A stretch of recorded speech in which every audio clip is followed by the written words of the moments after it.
Je m'appelle Sophie Lewandowski et je suis socio-anthropologue au LPED, qui est un laboratoire mixte AMU-IRD.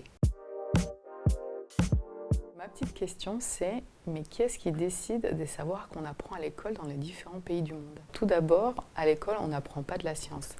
On apprend des petits bouts de savoir qui sont sélectionnés, qui sont simplifiés et qui sont mis en scène d'une certaine manière d'un point de vue pédagogique.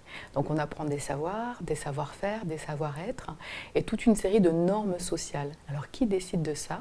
Ce sont des acteurs qui ont un certain pouvoir dans les sociétés données et qui vont rentrer en conflit et en connivence entre eux pour opérer à ces choix-là. Comment ça se passe aujourd'hui? On assiste à une internationalisation des politiques éducatives. Et dans les pays à faible indice de développement humain, on a une montée en puissance d'acteurs comme la Banque mondiale.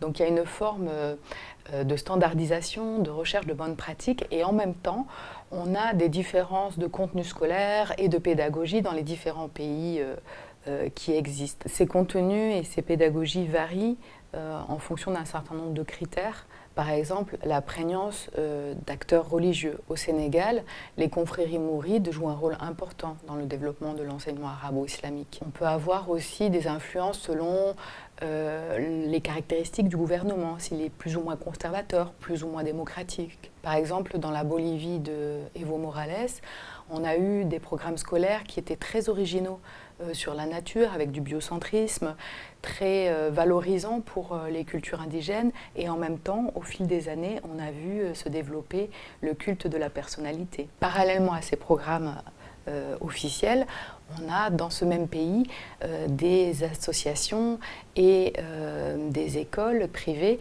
qui développent des pédagogies extrêmement coopératives et novatrices. Donc c'est très variable selon les pays et selon les dynamiques du moment. Alors comment on peut étudier cela ? On peut faire des analyses assez complètes des réformes scolaires, analyser tout ce qui est interaction en classe et puis suivre aussi les apprenants, à la fois dans la manière dont ils ont incorporé les savoirs, dont ils les mobilisent dans leur vie sociale et dans leur trajectoire de vie.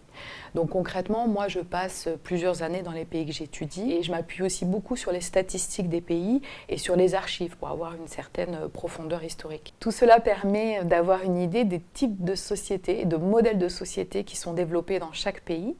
Cela permet de voir aussi les circulations des savoirs d'un pays à l'autre ou à l'intérieur du pays, entre les familles, les systèmes scolaires, les différents champs sociaux, et de voir comment les savoirs s'hybrident et comment des savoirs nouveaux se créent de cette manière-là. Ça permet également de voir tout le champ des possibles en matière de transmission, mais aussi d'apprentissage.